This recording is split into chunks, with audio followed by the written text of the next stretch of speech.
জয়গুৰু শংকৰ সৰ্বগুণাকৰ জাকেই নাহিকেও পাম তোহাৰী চৰণে কোৰ ৰেণুহত কোটি বাৰেক কৰহু প্ৰণাম বাৰেক কৰহু প্ৰণাম। ডিমৌ বিষ্ণুজ্যোতি সাংস্কৃতিক প্ৰকল্প আজি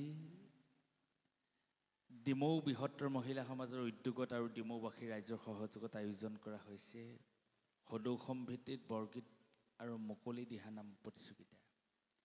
এইখনটো দিহানাম প্ৰতিযোগিতাৰ ক্ষণত আমাৰ মাজত শ্ৰদ্ধেয় সভানেত্ৰী লক্ষ্মীবাবু ফুকন বাইদেউ, কাৰ্যকৰী সভানেত্ৰী শ্ৰদ্ধেয়া শিক্ষয়িত্ৰী বাইদেউ অনুমোদ বাইদেউ, অতি মৰমৰ ভগ্নীস্বৰূপ শিল্পী সম্পাদিকাদ্বয় স্নিগ্ধা শিখা বৰা, বন্দিতা বকল, হেনচোৱাকে আদি কৰি কৰ্মীসকল, আমাৰ মঞ্চৰ সন্মুখত উপস্থিত থকা অসম আৰক্ষীৰ প্ৰাক্তন বিষয়া শ্ৰদ্ধেয় দিলীপ বৰা ছাৰ, ছাৰ এইফালৰ পৰা নমস্কাৰ জনাইছোঁ আপোনাক। দিলীপ বৰা ছাৰ শিৱসাগৰৰ এজন বিশিষ্ট সমাজকৰ্মী, যিজন সমাজকৰ্মী কি বুলি ক'ম, এজন অত্যন্ত বিনয়ী সহজ সৰল শ্ৰদ্ধেয় ভুৱন গগৈ ককাইদেউ, নমস্কাৰ জনাইছোঁ, সেৱা জনাইছোঁ।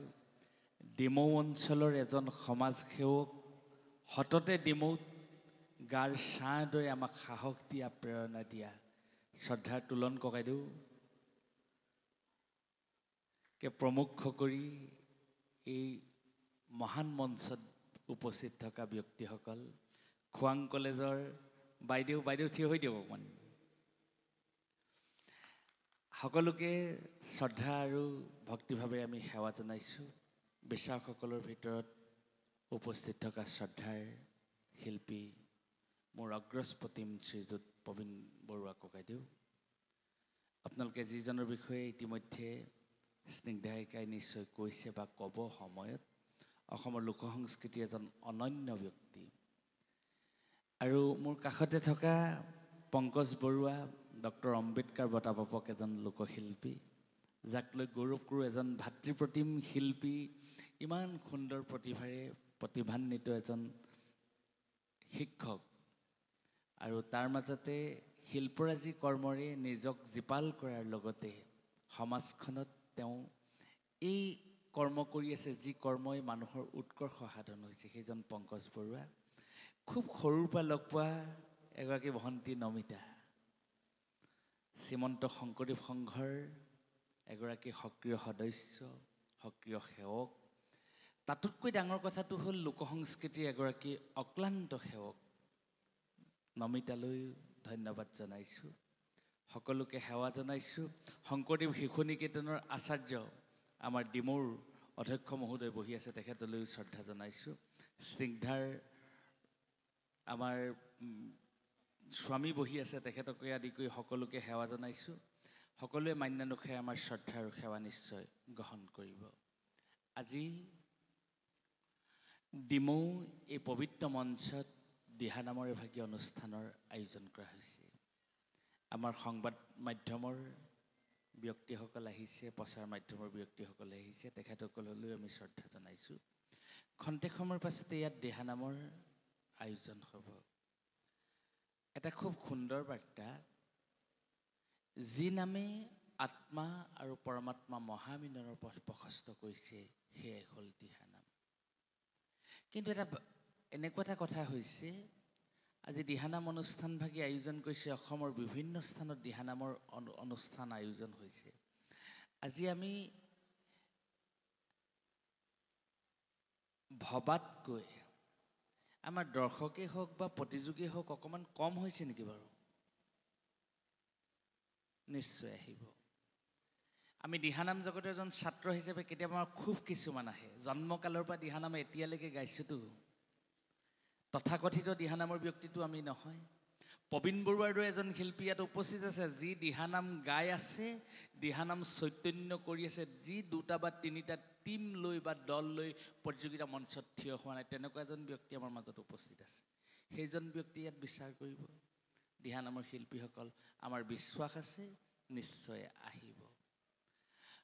পংকজ বৰুৱাৰ দৰে এজন প্ৰকৃত শুদ্ধ সংস্কৃতিৰ সেৱক বিচাৰক হৈ আছে, নিশ্চয় প্ৰতিযোগীসকল ইয়ালৈ আহিব।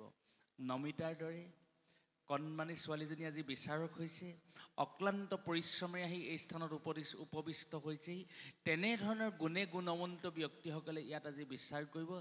স্নিগ্ধা শিখা মুদৈ বাইদেউকে প্ৰমুখ কৰি আৰু এগৰাকী বাইদেৱে নিজে ৰচনা কৰা কিতাপ গ্ৰন্থ আমাক আগবঢ়াইছে। এগৰাকী কবি ইমান সুন্দৰভাৱে কিতাপখনৰ কথা লিখিছে, সৰ্বগুণাকৰ।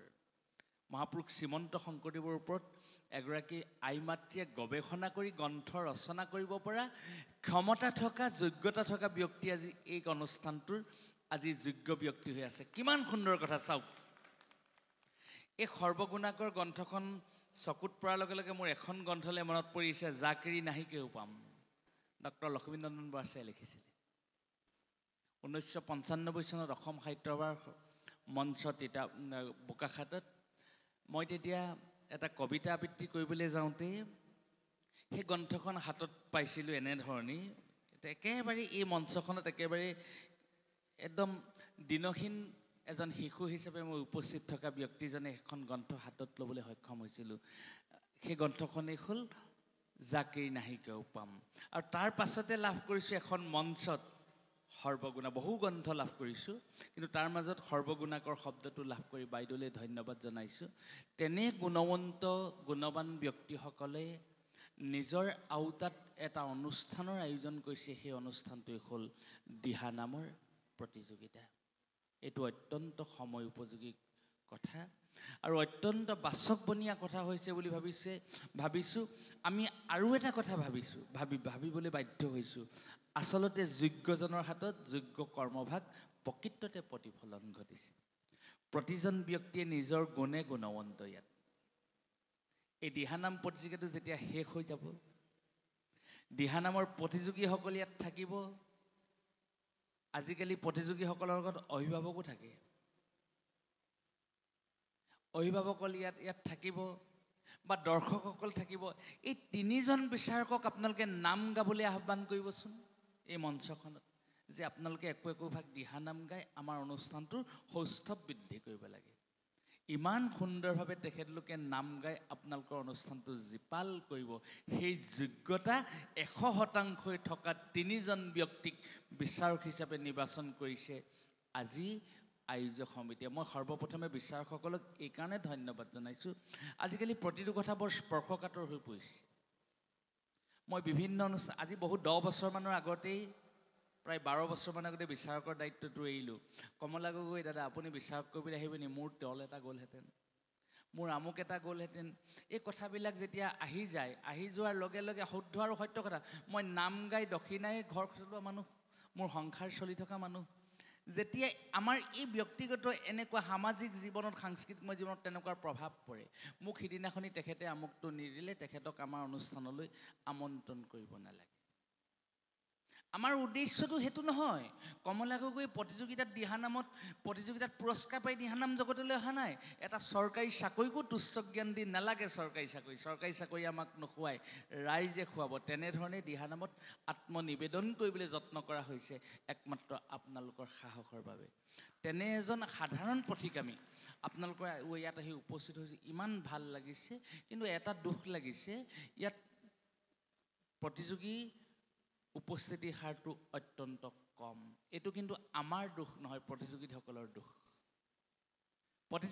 সকলোৱে বুকুত হাত দি নামঘৰলৈ চাই কওক যদি দোষ নহয়। ইয়াত উপস্থিত থকা নাই, ইয়াত হয়তো কোনোবা উপস্থিত নহ'ব পাৰে, কিন্তু আমি আচলতে ক'লৈ গৈ আছোঁ? আমি এটা অনুষ্ঠান সুন্দৰভাৱে মাৰ্জিতভাৱে, আমি নিজে ভাল পোৱা কলাটো, মই মোৰ নিজৰ মাক ভাল পাওঁ। আজি যোৱা ৰাতি মই নাম গাই আহিছোঁ। 2টা বজাত নাম সামৰণি কৰিছোঁ বিশ্বনাথ চাৰিআলি ওপৰ বাঘমৰা গাঁৱত। 2টা বজাত নাম সামৰণি মাৰিছোঁ। 2টা বজাত নাম সামৰণি কৰি 3:30 বজাত আহিছোঁ। মই 9:30 বজাত ঘৰ পাইছোঁহি। স্নিগ্ধাই মোক সুধিছে, ছাৰ কিমান সময়ত পাবহি? মই ওলাইছোঁ, অৰ্থাৎ মই ঘৰ পামগৈহে, দিয়ক পাইছোঁহিহে। আহিলোঁ, মোৰ এটা অঘটন ঘটিলে। মই বেতবাৰী পাইছোঁহিহে, গাড়ীখনৰ পৰা নামি যাওঁতে হঠাৎ যিখন গাড়ীৰ পৰা মই তেজপুৰৰ পৰা আহিছিলোঁ সেই গাড়ীখনৰ পৰা ইখন গাড়ীত উঠোঁতে এটা গাড়ীখনৰ চাবিটো ড্ৰাইভাৰৰ ভিতৰত সোমাই থ'লে গাড়ীখন লক হৈ গুচি গ'ল আকৌ বেলেগ এখন গাড়ীত আহি পিনি এই স্থানত পালোহি এতিয়া ডাঙৰ কথাটো হ'ল স্নিগ্ধা শিখাৰ দৰে এগৰাকী ছোৱালী এগৰাকী শিল্পীয়ে ইমান উৎকণ্ঠাৰে এটা অনুষ্ঠান পাতিছে মই স্নিগ্ধাক ধন্যবাদ জনাবলৈ তোষামোদ কৰিবলৈ এই কথাখিনি কোৱা নাই এই কথাখিনি এই কথাটোৰ কাৰণে কোৱা হৈছে যে আমি যে ইমান কষ্ট ব্ৰতৰ মাজে এই স্থানত উপনীত হৈছোহি ইয়াত প্ৰতিযোগীসকল কিয় এতিয়াও উপস্থিত হোৱা নাই সেইটো বৰ প্ৰশ্নবোধক চিন সেই প্ৰশ্নবোধকটোৱে আমাক ঠগিব নোৱাৰে ন কাক ঠগিব নিজে নিজক ঠগিব মই যেতিয়া সৰু হৈ আছিলোঁ মই পইচা 2 টকা চুৰ কৰি বজাৰত মিঠাই খাবলৈ যাওঁ মই দেউতাৰ পৰা পইচা চুৰ কৰিলৈ গুচি যাওঁ দেউতাক ঠগো নেকি কাক ঠগো মোক ঠগো নিজক ঠগো হয়নে আজি ইমান এটা ডিমৌ হৈছে ঐতিহাসিক শিৱসাগৰ জিলাৰ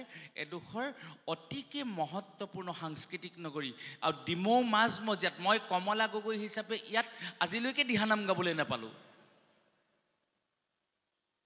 আজি মই তেজপুৰ তথা বিশ্বনাথ চাৰিআলিত নাম গাই এই স্থানত আজি উদ্বোধক কৰিবলৈ সুবিধা পালোঁ কিন্তু এইখন মঞ্চত দিহানাম গাবলৈ আমাৰ দৰে অল্পমতিৰ সৌভাগ্য নহ'ল কিন্তু ইয়াত এনে ব্যক্তিৰ সৌভাগ্য হ'ব দিহানাম গাবলৈ তেওঁলোকেও ইয়ালৈ আহিম নাহিমকৈ এখোজ দুখোজকৈ আহিছে সেয়া সমাজৰ বাবে শিল্পী সত্তাৰ বাবে এটা নেতিবাচক বাৰ্তা আমি অন্তৰ্কৰণে কৈছোঁ এই কথাটো সেইকাৰণে বা যি কি নহওক সেইটো মনৰ ক্ষোভটোহে ব্যক্ত কৰিছোঁ খুব সুন্দৰ এটা বাৰ্তা আহিছে স্নিগ্ধায়ো বেয়া নাপাবা মই অন্তৰৰ পৰা আপোনালোকেও বাইদেউহঁতে বেয়া নাপাব এই কথাটো অন্তৰৰ পৰা কৈছোঁ যে ইমান এটা সুন্দৰ অনুষ্ঠানত ইয়াত আয়োজন কৰিছে খুব ভাল হৈছে আৰু দিহানামে আচলতে কি কৰে যি নামে আত্মা আৰু পৰমাত্মা মহাবিনয়ৰ পথ প্ৰশস্ত কৰিব আমি দিহানাম গাম কি গাম এই দৈত্যৰাজে প্ৰহ্লাদক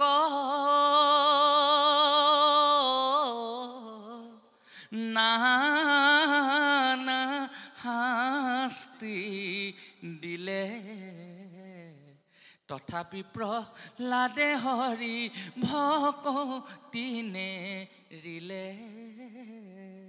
আমাক দিহানামে এটা দিহা দিছে যে দৈত্যৰাজে প্ৰহ্লাদক নানা শাস্তি দিলে কিন্তু তথাপিতো প্ৰহ্লাদে হৰি ভকতি নেৰিলে এতিয়া কিয় নেৰিলে তাক আমি অনুসন্ধান কৰিব লাগিব প্ৰহ্লাদে যে হৰি ভক্তি নেৰিলে কিয় নেৰিলে দৈত্যৰাজ প্ৰহ্লাদৰ চৰিত্ৰটো আমি অনুসন্ধান কৰিব লাগিব আমি অনুধাৱন কৰিব লাগিব অধ্যয়ন কৰিব লাগিব আমি দৈত্যৰাজৰ পুত্ৰ মহাভক্ত প্ৰহ্লাদ ইমান অত্যাচাৰ পিতৃয়ে কৰিলে তথাপিতো পিতৃৰ সমস্ত দুখ দুৰ্দশা শিৰ পাতি ল'লে নিজৰ দেউতাকে দৰমহা দিয়া শিক্ষক বেতনপ্ৰাপ্ত শিক্ষক খণ্ড অমৰ্ক তেওঁ কাহানিও নক'লে খবৰদাৰ মোক তোমালোকে হাত নুতুলিবা মোৰ দেউতাৰ বেতনপ্ৰাপ্ত শিক্ষক তোমালোক ময়ো তোমালোকক নিৰ্দেশ দিব পাৰোঁ একো নক'লে কাৰণ শিক্ষাগুৰুৰ প্ৰতি থকা অচলা ভকতি আৰু প্ৰহ্লাদে যে নিজে সমস্ত দুখ দুৰ্দশা মূৰ পাতি ল'লে কিয় ল'লে সমস্ত দৈত্যকুলৰ মংগলৰ কাৰণে কাৰণ মই যদি দুখ দুৰ্দশা মূৰ পাতি লওঁ মই যদি প্ৰতিবাদ কৰোঁ হয়তো দৈত্যকুলৰ মংগল নহ'ব পাৰে মই মূৰ পাতি ল'ম আৰু দৈত্যকুলক মই প্ৰমাণ দি যাম হৰি নামে আচলতে কি মহাত্ম প্ৰকাশ কৰে কাৰণ মানৱীয় প্ৰমূল্যবোধ এইবিলাক আমাক শিক্ষা দিছে ইমান সুন্দৰভাৱে দিহানামৰ জলপটপট প্ৰমাণ আছে ইমান সুন্দৰভাৱে আমাক দিহানামে এটা বাট বুলিবলৈ আমাক শক্তি দি আহিছে গতিকে সেই দিহানাম সাম্প্ৰতিক সময়ত অত্যন্ত প্ৰয়োজন হৈ পৰিছে আজি দিহানাম প্ৰতিযোগিতাটোৱে আমাৰ মাজত শৃংখলাবদ্ধ কৰিব আমাক উশৃংখল সমাজখনৰ পৰা আমাক শৃংখলাবদ্ধ কৰিব আমাক দায়বদ্ধ কৰিব কিহৰ প্ৰতি সমাজৰ প্ৰতি দায়বদ্ধ কৰিব পিতৃ মাতৃৰ প্ৰতি অচলা ভকতিৰ প্ৰতি দায়বদ্ধ কৰিব গীতাশাস্ত্ৰত এটা কথা অৰ্জুনক শ্ৰীকৃষ্ণই কৈছে মাধৱে বুলন্ত সখী শুনা ধনঞ্জয় বিষয় নহ'লে ইটো দেহা যে নৰয় আমি বিষয় বাসনাত আবদ্ধ হৈছোঁ আমাৰ ঘৰ সংসাৰ হৈছে ল'ৰা ছোৱালী হৈছে সেইবুলি বিষয় বাসনাতে আবদ্ধ হৈ থাকিম নেকি আমি অকল পত্নীগৰাকী সুখ দুখতে ব্যস্ত হৈ থাকিম নেকি পিতৃ মাতৃক অৱহেলা কৰিম নেকি যদিহে পত্নীগৰাকী আৰু সতী সন্তানৰ সুখ দুখৰ মাজতে আবদ্ধ হৈ পিতৃ মাতৃক যদি অৱহেলা কৰোঁ মোৰ জীৱনটো বেছি দিন নাই আৰু মই ৰৌ নৰকত পচিবলৈ কাৰণ মোৰ সতী সন্তানে মোক দেখি আছে মোৰ দেউতাই নিজৰ পিতৃ মাতৃক কিমান শ্ৰদ্ধা কৰিলে ময়ো নৰকলৈ যাবলৈ বেছি সময় নাই সেইকাৰণে মাধৱে ইমান সুন্দৰভাৱে কৈছে মাধৱে বুলন্ত সখী শুনা ধনঞ্জয় দিহানামত এইবোৰ কথা কৈছে বিষয় নহ'লে এইটো দেহা যে নৰয়, এই বিষয় লাগিব তোমাক। সেইবুলি হেন বিষয় অতমজি পিতা মাতাক তেজা যদি ধৰ্মই যান্ত্ৰণা দিব জানিবা নিশ্চয়। অৰ্থাৎ তোমাক যদি তুমি বিষয় বাসনাতে আবদ্ধ হৈ সংসাৰ দায়িত্ব পালন কৰি পিতৃ মাতৃ সেৱা কৰিবলৈ যত্ন কৰা, গুৰুক সেৱা কৰিবলৈ যত্ন কৰা, আৰু তুমি শ্ৰেষ্ঠজনক শ্ৰদ্ধা কৰিবলৈ তুমি শিকা, আৰু এই শিক্ষা তুমি নতুন পুৰুষৰ মাজত দি থৈ যোৱা। তাকে যদি নকৰা, তুমি যদি বিষয় বাসনাতে আবদ্ধ থাকি যদি পিতৃ মাতৃক অৱহেলা কৰা, তোমালৈ দুৰ্দিন আহিব, তোমাক যমে যান্ত্ৰণা দিব। এই কথাবিলাক আমাক দিহানামে কৈছে। আপোনালোক সমস্তজনে জানেই দিহানামৰ মহাত্ম্য, দিহানামৰ তাৎপৰ্য। এই সমস্তখিনি কথা নামৰ মাজত নিশ্চয় প্ৰকাশ হ'ব। দিহানামৰ নীতি নিয়ম সন্মানীয় বিচাৰকসকলে ইয়াত নিশ্চয় ব্যক্ত কৰিব। বিচাৰকসকল থকাৰ আগত আমি কোৱাটো আমাৰ ধৃষ্টতা নাই বা আমাৰ যুক্তিও নহয়। উদ্বোধক হিচাপে দিহানামৰ মহাত্ম্য বা দিহানামৰ প্ৰয়োজনটোহে আমাৰ কোৱাটো আমি প্ৰয়োজন বুলি ভাবিছোঁ। সেয়েহে এই অনুষ্ঠানভাগে সাফল্যমণ্ডিত হওক। স্নিগ্ধায়িকাকে প্ৰমুখ কৰি মুদৈ বাইদেউকে আদি কৰি সকলো বাইদেউসকলে ইমান সুন্দৰভাৱে মহিলা সমিতি অনুষ্ঠানটো আয়োজন কৰিছে, সাফল্যমণ্ডিত হওক। বিচাৰকসকলে সুন্দৰ বিচাৰ কৰিব, উপযুক্ত প্ৰতিযোগীসকলে নিশ্চয় পুৰস্কাৰ লাভ কৰিব। সকলো সমৃদ্ধিশালী হওক। সৰ্বে ভুৱন্তু সুখিনঃ, সৰ্বে সন্তু নিৰাময়া, সৰ্বে ভদ্ৰাণি পশ্যন্তি, মা কশ্চিৎ দুখ ভাগ ভৱেৎ, মা কশ্চিৎ দুখ ভাগ ভৱেৎ। প্ৰভু তুমি সকলোকে সুখ সমুদ্ৰত ঠাই দিয়া, মা কশ্চিৎ দুখ ভাগ ভৱেৎ। সকলোৱে দুখবিলাক তুমি খণ্ডমান কৰি আনন্দ সাগৰত ঠাই দিয়া। এই কামনাৰে আজি সুন্দৰ তথা তাৎপৰ্যপূৰ্ণ অনুষ্ঠানটো শুভ উদ্বোধন হৈছে বুলি ভাবি প্ৰতিযোগীসকললৈ শুভ ইচ্ছা, বিচাৰকসকললৈ শ্ৰদ্ধা, আমাৰ আয়োজক সমিতিলৈ আমি আন্তৰিক কৃতজ্ঞতা জ্ঞাপন কৰি আমাৰ একাষাৰ ইমানতে সামৰণি মাৰিছোঁ। ধন্যবাদ। কৃষ্ণ। ধন্যবাদ ছাৰ।